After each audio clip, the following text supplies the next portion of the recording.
السلام علیکم دوستو، میں ہوں محمد کاشف اور آپ دیکھ رہے ہیں انفو کائنات۔ دوستو، اردن اور اسرائیل کے درمیان ہزاروں سال قبل ایک بستی آباد تھی جس کا نام لوگ سدوم پکارتے تھے۔ یہ 5 بڑے بڑے شہروں پر مشتمل ایک وادی تھی۔ ان شہروں کا درمیانی علاقہ اتنا زرخیز اور معدنیات سے بھرپور تھا کہ نگاہوں کو صرف اور صرف ہر طرف ہریالی ہی ہریالی اور سبزہ ہی سبزہ نظر آتا تھا۔ یہاں طرح طرح کی معدنیات دستیاب تھی۔ اس کے علاوہ ہر قسم کی غذائی اجناس کی فراوانی تھی، اور اسی وجہ سے یہاں کے باشندے بہت زیادہ خوشحال تھے۔ یہاں دولت و سرود کی کمی نہ تھی، بجائے اس کے کہ یہ لوگ اللہ تعالیٰ کا شکر بجا لاتے اور اس کی اطاعت میں اپنی زندگی گزارتے۔ اس قوم نے نہایتی سرکشی کا راستہ اختیار کیا۔ چوری چکاری، دھوکے بازی اور مسافروں کو لوٹنے جیسے گناہوں سے لے کر ایک ایسے گناہ میں مبتلا ہوئے کہ جس کی مثال تاریخ انسانی میں کہیں بھی نہیں ملتی تھی، اور وہ گناہ تھا ہم جنس پرستی۔ ان کے مرد مردوں کے ساتھ بد فعلی کرتے، جنہیں موجودہ زمانے میں گے کہا جاتا ہے، جبکہ عورتیں عورتوں کے ساتھ اپنی نفسانی خواہشات پوری کرتی۔ اسے موجودہ زمانے میں لیسبین کہا جاتا ہے، اور یہ کام یہ لوگ پوشیدہ یا ڈھکے چھپے یا کسی سے چھپ کر نہیں کرتے، بلکہ سر عام مجلسوں اور محفلوں میں منہ کالا کرنا یہ اپنی شان سمجھتے تھے۔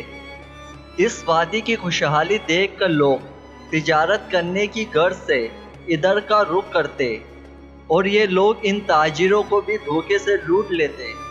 اگر وہ خوبصورت اور کمسن ہوتا تو اس سے بد فعلی کا بھی ارتکاب کرتے۔ اور یہ قوم تھی حضرت لوط علیہ السلام کی قوم۔ قوم لوط کو قوم سدوم کے نام سے بھی یاد کیا جاتا ہے۔ اس قوم کے گناہ اتنے بڑے کہ اللہ تعالیٰ نے اس بستی کا نام و نشان تک اس دنیا سے مٹا دیا۔ اس سرسبز اور شاداب وادی کی جگہ آج ایک نمکین پانی کی بدبودار جھیل موجود ہے، جسے دنیا بحر مردار یعنی ڈیڈ سی کے نام سے بھی جانتی ہے۔ اس پانی میں اور اس کے ارد گرد بنجر زمین پر اب زندگی کا کوئی عنصر موجود نہیں ہے۔ حضرت لوط علیہ السلام اور حضرت ابراہیم علیہ السلام کے بھتیجے تھے، اور آپ بھی عراق کے قدیم شہر ار میں پیدا ہوئے۔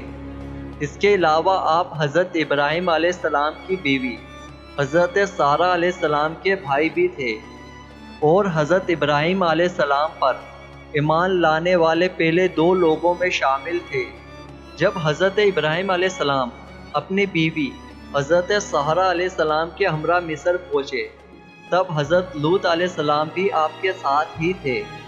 مصر کے فرعون نے آپ کو بے تحاشا تحفوں اور مویشیوں کے ریوڑ سے نوازا۔ آپ دونوں حضرات اپنے اپنے ریوڑ کے ہمراہ مصر سے نکلے۔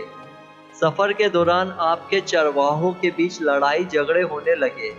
چنانچہ حضرت ابراہیم علیہ السلام اور حضرت لوط علیہ السلام خوشی خوشی اور ایک دوسرے سے راضی الگ الگ سمتوں میں روانہ ہوئے۔ حضرت ابراہیم علیہ السلام نے فلسطین کی راہ لی، اور حضرت لوط علیہ السلام نے اپنے وقتوں کی خوشحال ترین بستی سدوم روانہ ہوئے۔ آپ نے اپنی رہائش یہیں اختیار کی، اور یہاں کے بگڑے ہوئے لوگوں میں دین کی تبلیغ شروع کی۔ آپ ان لوگوں کو سمجھاتے کہ تم ذلیل عمل کے مرتکب ہوتے ہو، وہ تم سے پہلے دنیا کی کسی قوم نے نہیں کیا۔ اب بھی وقت ہے کہ اللہ کے بتائے ہوئے احکامات پر عمل کرو، ورنہ اللہ کے بھیجے ہوئے عذاب کا نشانہ بنو گے۔ لیکن یہ لوگ اپنی مستی میں اس قدر مشغول ہو گئے تھے کہ حق اور صداقت پر مبنی باتیں بھی ان سے برداشت نہ ہوتی۔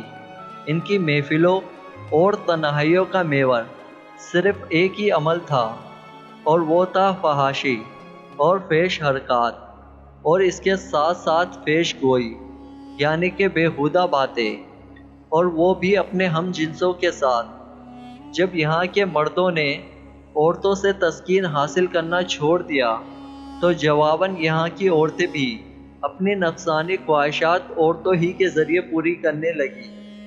حضرت لوط علیہ السلام کی تبلیغ کے جواب میں یہ ڈٹائی سے کہا کرتے کہ ہاں ہم برے لوگ ہیں اور بد فعلی کرتے ہیں، لیکن تم تو پاک ہو، تمہارا اس بستی میں کیا کام؟ اور اگر سچے ہو تو وہ عذاب لا کر دکھاؤ جس کا تو دن رات ہمیں ڈرایا کرتا ہے۔ حضرت لوط علیہ السلام کی بیوی، بعض مورخین اس کا نام وائلہ بتاتے ہیں۔ یہ بظاہر تو حضرت لوط علیہ السلام کی بیوی تھی، لیکن اندرونی طور پر اسی قوم سدوم کی ہم خیال تھی۔ اس سے بڑی بد نصیبی کیا ہوگی کہ اللہ پاک کے ایک جلیل القدر پیغمبر کے ساتھ سالوں زندگی بسر کرنے کے باوجود اس عورت کو ایمان کی دولت نصیب نہ ہوئی ہو۔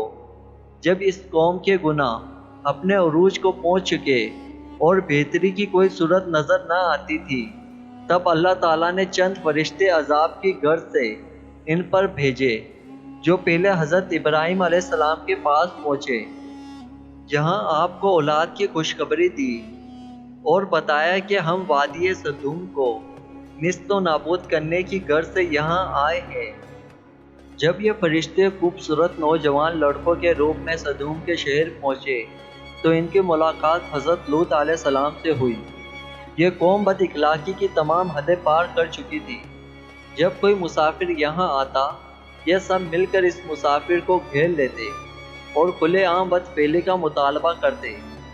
اسی لیے حضرت لوط علیہ السلام نے ان کو باہر رکنے سے منع کیا اور ان فرشتوں کو اپنے گھر میں لے آئے، ان کے لیے کھانے پینے کا انتظام کیا اور انہیں سمجھانے کی کوشش کی کہ یہ بستی مسافروں کے لیے کتنی زیادہ خطرناک ہے۔ لیکن آپ کی بیوی، جو در پردہ اپنی قوم سدوم سے ملی ہوئی تھی، اپنے گھر آنے والے ان مہمانوں کی خبر اپنی قوم کے لوگوں کو دے آئی، اور یوں اس مکان کو چاروں اطراف سے وادی سدوم کے لوگوں نے گھیر لیا۔ وہ آپ سے ان مہمانوں کا مطالبہ کرنے لگے۔ یہ دیکھ کر آپ بہت زیادہ پریشان اور رنجیدہ ہوئے۔ اس پریشانی سے نکلنے کی کوئی صورت نظر نہ آتی تھی۔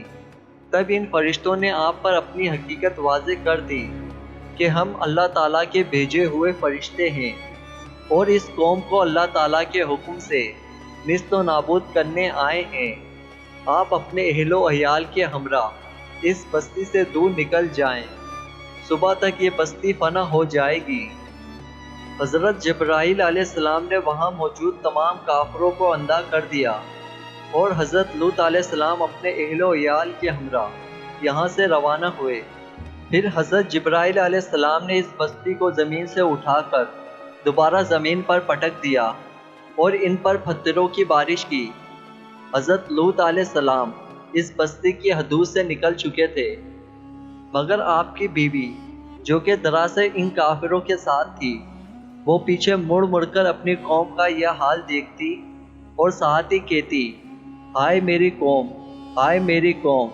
چنانچہ وہ بھی ان کیمیائی کنکریوں کی بارش کا شکار ہو گئی، اور اللہ پاک نے اس عورت کو آنے والی نسلوں کے لیے نشان عبرت بنا دیا۔ اس عورت کی لاش آج بھی پتھروں کے ان فوسلز کے درمیان موجود ہے، جسے سدوم کے پہاڑوں میں لوط وائف پلر کے نام سے جانا جاتا ہے، اور یہ عورت آج بھی اپنے قوم کے درمیان دنیا اور سرکشی اور بیرا روی کے انجام سے آگاہ کر رہی ہے۔ امید کرتا ہوں کہ آپ کو یہ میری ویڈیو پسند آئی ہوگی، تو پلیز اس ویڈیو کو لائک کریں، اپنے دوستوں میں شیئر کریں اور میرے چینل کو سبسکرائب کریں۔